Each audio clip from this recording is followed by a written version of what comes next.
Kayo na nga nagsabi sa akin, Sir, anong masasabi nyo doon sa joke ni President Rodrigo Duterte na papapatayan na Bill 5? O kayo na nagsabi, joke eh. Miski kayo accepted ninyo, na joke lang yun. No? Ganon. Magaling mag-deliver si Presidente Digong, but then, tingnan natin kung kakagatin pa ba yun ng mamamayan ngayon. Politika. Tanong ko lang din po sana yung reaksyon nyo dun sa mga naging matapang na pahayag ni Pangulong Marcos sa campaign rally ng Alyansa para sa Bagong Pilipinas sa Carmen, Davao del Norte, kung saan na hinikayat niya yung mga kandidato ng administrasyon na sinabi niya ngang walang bahid ng dugo ng mga biktima ng EJK at hindi sunod-sunuran sa China. Hinikayat din ng presidente yung mga botante na wag hayaang bumalik muli ang bansa sa panahon ng dilim at lagim na tila tumutukay sa nakaraang administrasyon. Ayon mismo sa Pangulo ay pumayag na gawin umano nga probinsya ng China ang Pilipinas. Ibinugaw ang ating bayan bilang sugalan ng mga dayuhan at hinayaang umapaw ang dugo ng mga inosenteng mga bata na inagawan ng kinabukasan dahil sa kanilang pagpatay. Ano pong masasabi niyo dun? Ako po, I think we welcome those remarks. Personally, gaya ng sinabi po natin in the last press con, it's about time po naging issue-based po tayo, especially for elections. Hindi na po tayo personality politics. During the last time that we had this discussion, I believe yung pinag-usapan natin dito ay kung ano yung stance po ng senador tungkol sa impeachment complaint. And now we have brought to the fore other issues po. No? Ano ang stance ng ating mga senador sa EJK? Ano ang stance ng ating mga senador sa China, sa West Philippine Sea? And I think it's a good thing, it is well appreciated po siguro na na-highlight po ito ng ating presidente. I'm not saying po no that it should resort to, kasi yung iba po based on those statements may nagsasabi na smear campaign.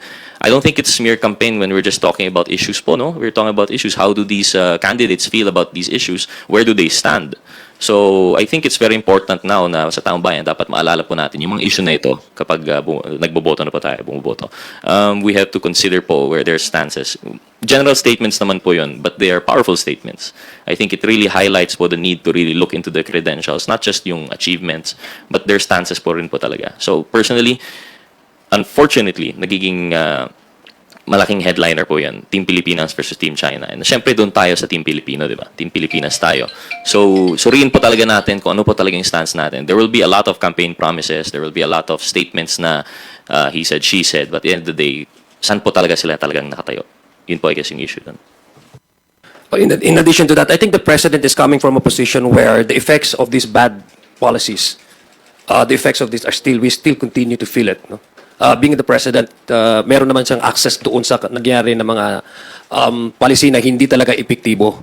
So I think that's where the president wants to be very clear about it, na there are certain issues and policies before that we've, up to now, nakikita natin yung effects, yung effect ng West Philippine Sea, the aggression of China against our fishermen, ang sa Coast Guard, the effect of the POGO in the previous administration, ngayon, hanggang ngayon, niraramdaman natin yon, at marami pang iba, no? So I think the president wants to track a direction where these senators these possible senators, no, at mga candidates, would have to really draw the line whether they want to pursue his administration's policies of, number one, we can curb illegal drugs and illegal syndicate without even making so many bodies lifeless in the streets.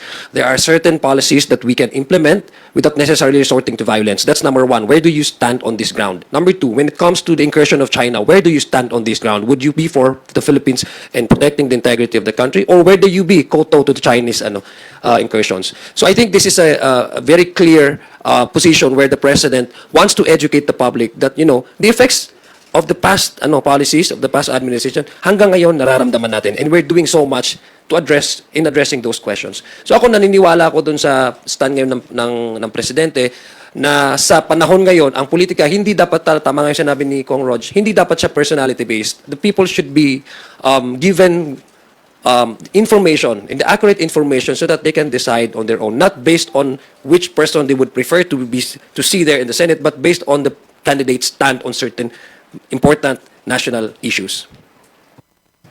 Opo, and sorry, last na po, Kong Sia. Just a quick follow-up. You have a statement din po kahapon about, just to have it on record, can you just please elaborate your statement na NBI should look into former President Duterte's kill threat against senators? Well, it's so disheartening, no, for public officials, especially those who have served as our president, to say these things, no, to threaten say na mas madali lang sabihin na patayin na lang natin yung mga senadors. In the past, we've heard him threatening illegal pushers, drug syndicates, etc. Napatahin itong mga illegal drug lords, tsaka mga illegal pushers. But he mentioned that he made those threats in the context of the war against drugs to curb, to free our streets from the illegal drugs syndicate. But this time it was said in a context where he has candidates, and there are also candidates on the other side running for the same position. So medyo hindi siya para sa akin. It's really it concerns. It should concern all of us, because hindi dapat man normalize yung salita na patayin. Or even sa mga, if you go to mga airports naman, di ka naman talaga pwedeng mag-bomb joke yung bomb threat na jokes kasi automatically you'll be, mapupusasan ka. How much more, for example, for say that out in the public. But it's the issue really, my point that I'm trying to drive at is, if you're an individual who enjoys or wills a certain influence, you have to be more circumspect about what you say because people, your followers, may think na seryoso ka. That's why, pag sinasabi na joke, when will it end? We don't know which one is joke and which one is not. So I think we have to be more more circumspect about how we say things out in the public, especially if the occasion calls for a choosing of new leaders in the country.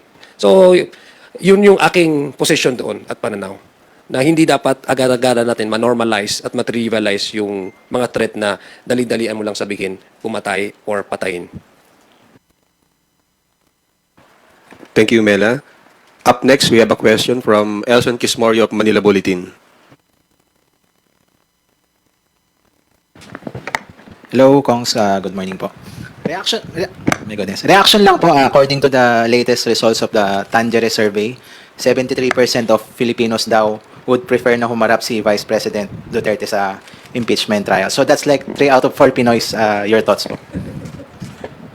Well, I think it's a true reflection na lang po, no, siguro. Nandiyan na, may survey na po na that doesn't speak po siguro on the support or not of the impeachment. It just really speaks about the trial itself.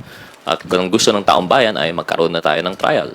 The issues are very clear, the questions are clear, and I think all we need now are the answers and the proper venue that they have always sought. As mentioned before, these issues, hindi po yan bago sa atin. We've had our hearings in the budget. Hindi naman po na we were not afforded the opportunity with the appearance and the answer. We had our good government committee. Didn't afford us also yung appearance and answer. Not the proper venue daw po. When it came to the Quad Committee and questions on certain aspects of the EJK, did not appear, or when she appeared, hindi po the proper venue. It chose not to take the oath. All of these roundabout ways only to say po na parang hindi po yung proper venue. Ngayon po, we have the opportunity. An impeachment court is the proper venue. 73% of the Filipinos agree that this is the venue. Dapat na po siyang tumayo dito and to answer these allegations and to finally put to rest all of these allegations. Whether, ako, personally, of course, as part of the prosecution, I believe in this case. I believe that we can establish guilt. But for most of the Filipino people, whether we succeed in establishing guilt or not, at least to clear the air already po, stand and be answerable for this. And I don't know if that survey would have any effect kasi as it stands, nakalimbo pa po tayo, hindi pa nako-convene yung impeachment court. But I think that's just to be expected po yung survey results. Wala namang may gusto na may tanong na hindi na isasagot po, no? I think it's very clear to the Filipino people and we want answers. Yun lang po.